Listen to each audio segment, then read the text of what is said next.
nagsimula ang lahat.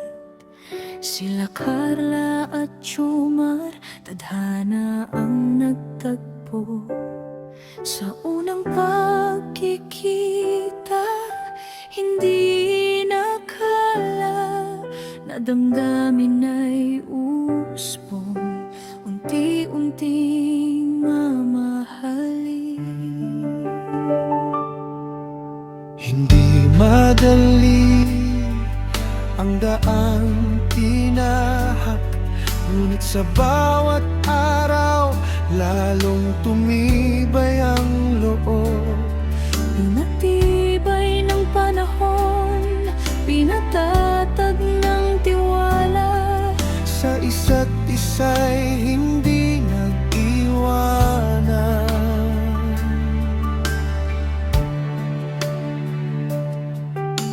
Maraming pagsubok na dumaan sa kanila, ngunit hindi nagpatinag, sama-samang hinarap. Dahil sa kabutihan ng kanilang mga puso, biyaya ng may kapal ay kanilang natanggap. Ang mga pangarap na matagal na iningatan, ngayon'y unti-unti nang nagkakatotoo.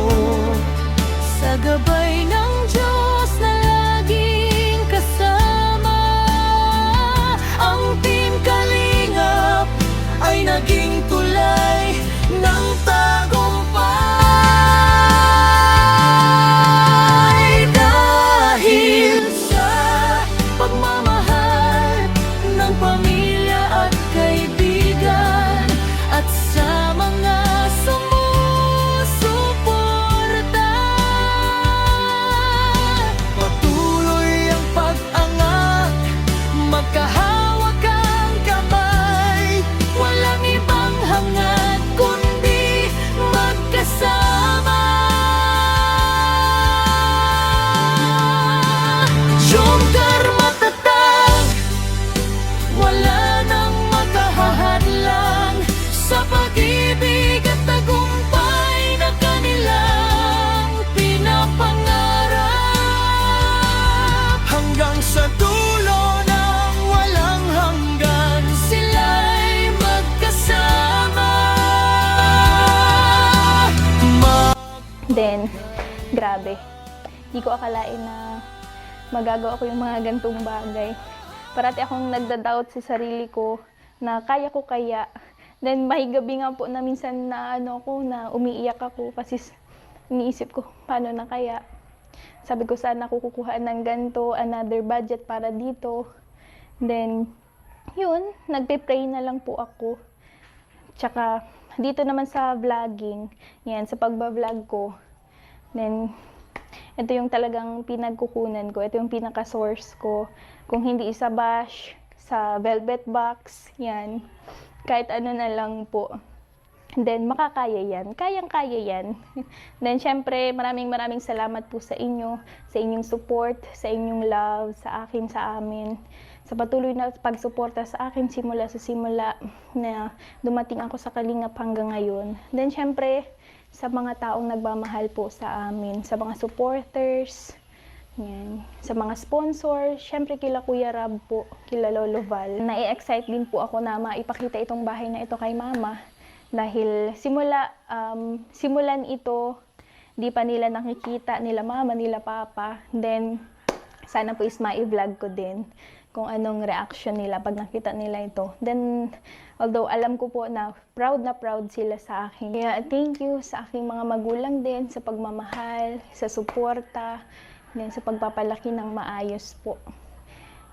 Then, walang Carla ngayon kung walang Nanay Cynthia and Tatay Alan. Yun. Teary-eyed na naman po ako.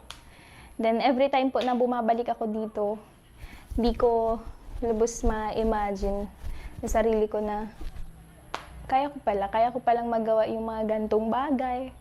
Na dati, sabi ko nga po, na puto girl lang.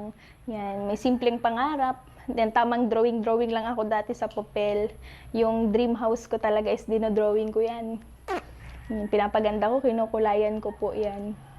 Kasi sabi ko, pagdating ng araw, gusto ko yan. Gustong-gusto ko yan magawa. Gustong-gusto ko na ako mismo ang makakagawa para sa sarili ko. Yan. Hindi para sa sarili ko, para din sa mga magulang ko. Kasi talagang eager ako na maipakita sa mga taong, yan, minsan hinuhusgahan sila mama, sila papa, pero okay lang po yun. Then, hayaan natin sila kung ano man yung mga nangyayari sa buhay namin ngayon. Yan. Lahat ng ito is dahil kay Lord. Hindi susuko, hindi aatras, Basta't magkasama, lahat ay kakayanin. ang panalangin at pagtitiwala ang magsisilbing lakas sa kanilang